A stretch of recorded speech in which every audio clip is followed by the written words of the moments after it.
Students, बहुत ही अच्छा सवाल है, कॉम्पिटिशन्स में भी आता है ऐसे सवाल। किसी दी हुई लंबाई के तार का प्रतिरोध 10 ओम है, तार को आधा कर दे, काट दे तार को, तो उसका प्रतिरोध क्या होगा। इससे पहले मैं कॉन्सेप्ट, एक फॉर्मूला का कॉन्सेप्ट आप लोगों को बताता हूं। मान लीजिए आपके पास कोई तार है, तार का मतलब चालक ही होता है। मान लीजिए आपका ये एक तार है और इसकी लंबाई मान लीजिए L1 है और इसका प्रतिरोध मान लीजिए R1 है। अब इसी तार को मैं क्या करता हूं, तार यही है, लेकिन इस तार को अगर मैं काट दूं यहां से और काट के हिस्सा को फेंक दूं अलग, अब तार कितना बचा ये, अब वो लंबाई नहीं रही, अब मान लो लंबाई इसकी रह गई L2 और अब प्रतिरोध इसका R2।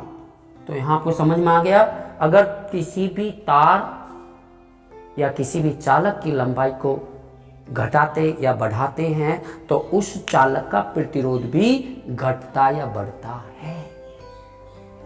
और यहां पर जो कॉन्सेप्ट है फॉर्मूला का, कॉन्सेप्ट फॉर्मूला का यह है कि जो R होता है वो सीधे समानुपाती होता है L के स्क्वायर के। समझ में आया ना, जो प्रतिरोध है L स्क्वायर के सीधे समानुपाती, अनुक्रमानुपाती यानी होता है। यहां से फॉर्मूला बन गया, यहां से फॉर्मूला ये बन गया कि R1 बटे R2। R1 क्या है, जब उसकी लंबाई L1 थी, R2 क्या है, जब उसकी लंबाई L2 कर दी गई, बराबर हो गया L1 बटे L2 का होल स्क्वायर। या अलग अलग भी स्क्वायर लिख देते हैं, कोई फर्क नहीं पड़ता, यहां भी स्क्वायर कर दो, यहां भी कर दो, हाँ, इससे कोई फर्क नहीं पड़ेगा। या सारे को डायरेक्ट कर दो, जब ऊपर भी स्क्वायर है नीचे भी स्क्वायर है तो सारे का स्क्वायर कर दो, वर्क कर दीजिए।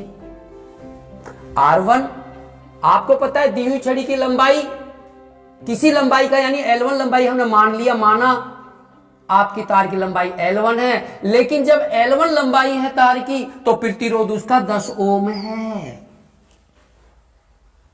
समझ में आई नहीं आई? लेकिन जो L1 को मान लीजिए कि L1 x मीटर है जी, उसकी लंबाई x मीटर है तार की, तो L1 कितना हो गया, x हो गया।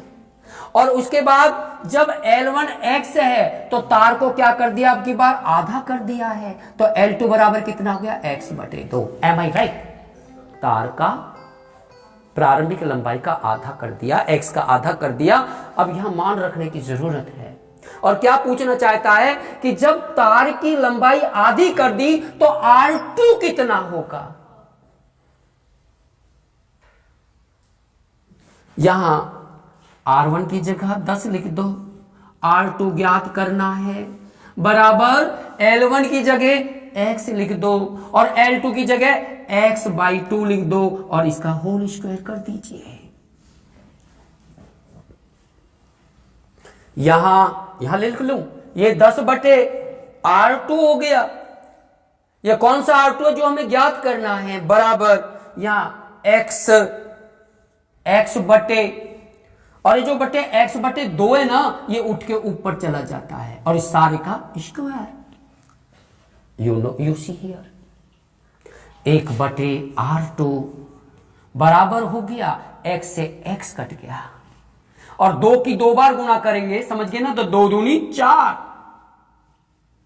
आप कैची की गुणा कर लीजिएगा, तिरछी गुणा कर लीजिए, तो 4R2 बराबर 1 एकम 1, तो R2 इक्वल टू कितना आ गया, 1 बटे गुणा का 4, हाँ सॉरी 10 लिखना भूल गया, सॉरी 10 एकम 10। यहां कैची की गुणा करे तो 10 एकम 10 और 4R2, तो यहां 10 बटे गुणा के 4 नीचे चले गए। अगर आप भाग करने की झंझट में ना पड़े, कुछ ट्रिक्स भी काम आती हैं।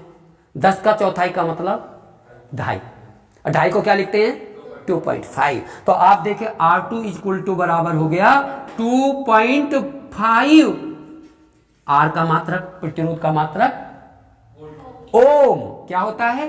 ओम। तो आप कह सकते हैं, आपके सवाल का जवाब हो गया, अगर कोई तार है और उसका प्रतिरोध 10 ओम है, अगर उस तार को आधा कर दे तो उसका प्रतिरोध 2.5 ओम रह जाएगा। समझ में आया? ये क्लास में इस तरह से फ्री ऑफ कॉस्ट किसी भी विद्यालय का बच्चा पढ़ सकता है। हम ज़्यादातर छुट्टी के दिन ये वीडियोज बनाते हैं, संडे के दिन या कोई छुट्टी होती है या सुबह या शाम, ताकि कोई हमारे गवर्नमेंट जॉब पे भी कोई फर्क ना पड़े। थैंक यू सो मच, धन्यवाद। Thank you for watching my video.